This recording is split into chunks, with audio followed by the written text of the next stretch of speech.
Removing a power distribution board for a hot swap power supply.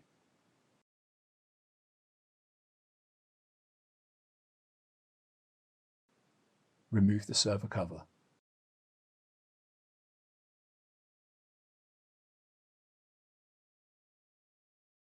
Remove the hot swap redundant power supplies.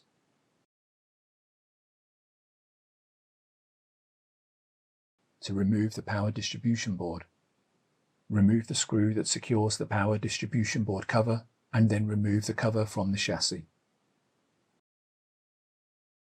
Disconnect the power cables from the power distribution board.